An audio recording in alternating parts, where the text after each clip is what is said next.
Hey, my name's Sean. Welcome to Echoes in Eternity Bourbon.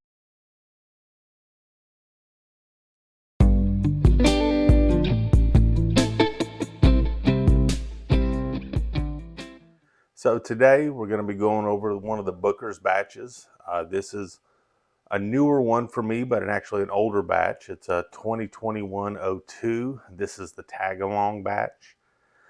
This was something that I acquired recently in a trade, so I was very excited for that. I've been wanting to do a lot of comparisons versus some of the different Bookers in a blind. And this gives me a fourth Booker's. So now when I get through sampling them all, I'll have an opportunity to blind them and see which of the four that I prefer the best.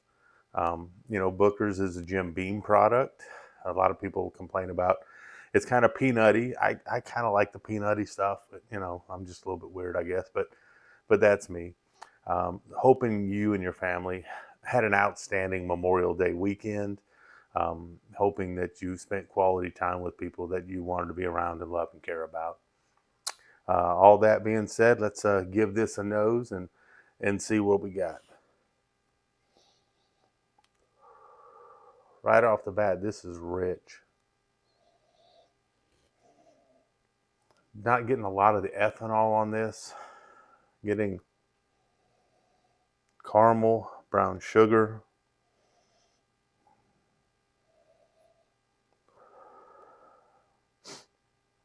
I'm getting a little bit of red fruits in there, but more dominant dark nose on this. A little bit of oak. Some leather in there. Let's see what we get on the palate here.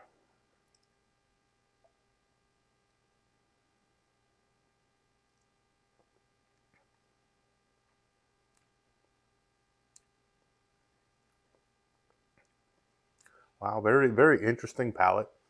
It's very smooth to start. Get a lot of pepper on the tongue. I'm getting a good burn through here.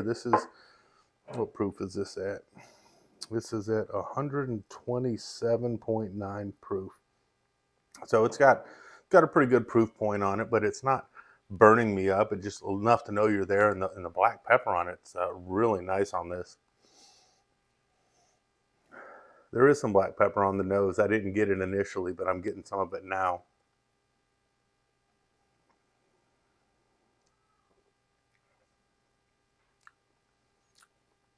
I'm getting a nice semblance of different flavors.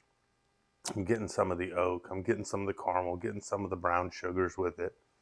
Getting a little bit of almost a caramel apple taste to it as well.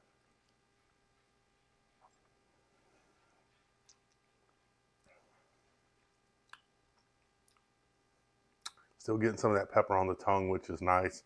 This got a pretty good finish to it too. I'm definitely enjoying the finish on this.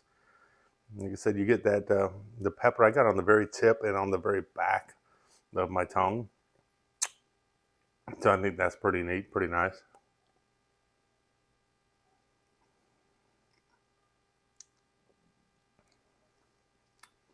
Getting more of that green and the caramel apple. And now it's some little red fruits running across the mid of my palate.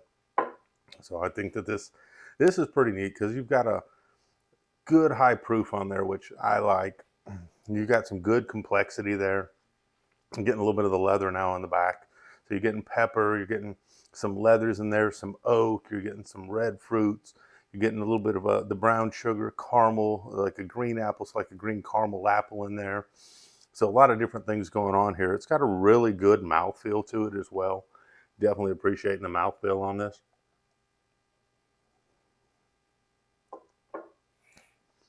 Doesn't drink really hot. I mean, I've had things with lesser proof drink a whole lot hotter. I can tell you one is 1792 for some reason always drinks really, really hot for me and doesn't come up with the flavors that this is coming up with. So you're getting a softer mouth feel. It's drinking lesser proof for me, and you're getting a lot of complexity in here.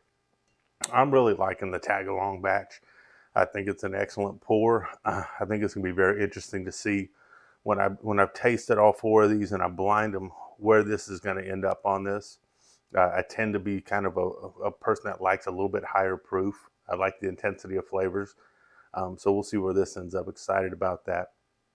Also, starting to get some of the results in. For those that know, I've got 4 people that I've given 12 different samples to for blinds to kind of get their feedback. Waiting to hear back from a few people on what their thoughts were on that. I've got some results back, and once I get all those together, I'll do a video. I'll probably do something where I'm tasting something, then afterwards, for those that are interested, I'll kind of go over the 12 different bottles, which are the 3 of those that just me personally wouldn't buy again. It doesn't mean that they're bad. It just means for me, they just weren't something I'd be interested in buying again, and see what other people's palates thought. I know right off the bat, one person is not a rye fan, and that's cool. You don't have to be a rye fan. You're the expert of your palate. You know what you like to drink. So, be true to yourself. Live your truth. That's the most important thing. So, but I'm interested to get the results. I've kind of asked, would you buy this again? What proof point you think it's at? What dollar point you think it's at? If you would buy it again, what would you pay for it? And I put a couple bottles in there that I really like. And one of them is kind of a bottle that I've just kind of fell in love with. And doesn't mean everybody else is going to fall in love with it. And there's also a bottle in there where some other content creators just think that it's absolutely phenomenal. And for me, it didn't move the needle. But I'm interested to see where it does for other people, because they might find it phenomenal. It could be just something that just doesn't work for me. And that's cool too. So other than that, I hope you all have a fantastic day. Definitely like the Booker's 2021-02, the tag along batch. For me, it was right in my wheelhouse. You get a lot of different flavors. You're getting some good sugars in there, like the brown sugar, the caramel, the green apple. Get a lot of different flavors for this, and got a high proof on this. But you all have an amazing day. Thank you.